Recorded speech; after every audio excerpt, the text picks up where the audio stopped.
Let's be honest for a second. We all want more success. We want big changes. And we would like to believe that these big changes come from small little actions. That is stupid. Sure, some big changes can come from small steps. But you know what else makes big changes? Big ass steps. If you're doing large enough steps, you will get farther ahead. It is just physics. If you're walking faster with bigger steps and walking more, you're gonna get further ahead than the person who's tiptoeing slowly towards what they want. And most people, this is a quote that I know, major in minor things. They don't actually do the things that they are really interested in. They're doing small little itsy bitsy things as opposed to tackling the big problems in their life because they're afraid they're gonna fail at resolving those issues and they're gonna learn about themselves more than they bargained for. They just are not going to take action to resolve the biggest issues in their life because if they fail, they're going to have to live with the idea that they don't really have a choice. You see, they are deceiving themselves by staying in the job that they hate, by staying in the relationship that they don't like. They're deceiving themselves by saying, at least I have the option if I want it, but I don't really want it because I'm not taking any actions. They think they have that option, but if they went after it and they failed, they would learn about themselves that they never had the option. So you see, at a certain level, they understand that there is no real option out there. They just understand that this is not an optionality for them. So that's why they're not taking action. There is nothing else but the fact that they know deep down that they're not going to succeed. That's why most people are in bad situations and they accept it. Even if they're not happy, they're not fulfilled, they don't feel satisfaction anywhere in their life because they are too afraid to fail. They are too afraid to test that optionality because it costs them. If you test optionalities, you have to give up what you have. And to give up what you have and what is real for something that's probable and intangible, most people will never do it.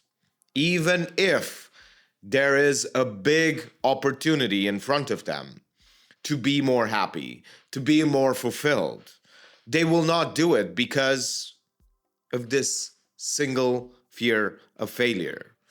And the fact that they will learn more about themselves instead of have this really rosy view of themselves, that they have all of this potential. You see, to realize and surpass your potential means that you also discover all of your flaws, all of your shortcomings, all of the things that you are not so great at. The more you realize your potential, the harder it is for you to actually have a grandiose feeling about yourself. Even though it made less sense to have that grandiose feeling when you were not really reaching your potential. But you see, when you have this Dunning-Kruger effect, this grandiose feeling about yourself based on nothing but optionalities, it feels endless. It feels like you have so much to give to the world, even though you don't give it anything. It is based on a lie. And when you have the proof of what you can give to the world and what it is that you can do, when you have overwhelming proof of that, you're not feeling that way anymore. Because you can also see this other part where you see all of the bad things, all of the mistakes, all of the double takes, all of the things that you are not really so great at. So the more you learn about yourself, the harder it is to actually blow up your personality to a extended, inflated level. And that's the point. That's what people are losing if they try. Sure, they might succeed, but they lose something else, which is this grandiose feeling that they have potential. When you actually meet the world, you lose that potential.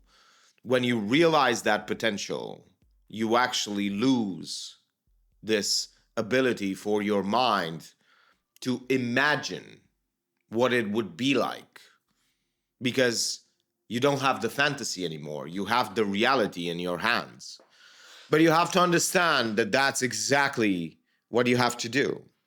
You have to sacrifice that fantasy for what it is in front of you, to actually reality test that fantasy all the time. Because when you are met with reality, when you are met with actually the optionality, the things that are in front of you, the abilities that you have, that is when you actually change your life. And it is not from doing small actions. It is by doing big steps and accepting the fact that you will learn things that you would not want to learn about yourself. And that is the precursor of change. Because you have the ability to actually change those things. Sure, it might be hard. It might take you 1 month, 3 months, 6 months, 2 years, 5 years to change. But if you don't ever realize it and don't ever change it, you would be stuck at the same level, and you will inevitably feel that stuckness. You would overgrow your cage to a certain extent and feel the pressure of every single bar, every single spike, every single painful trap that you set for yourself by staying in that small little pond.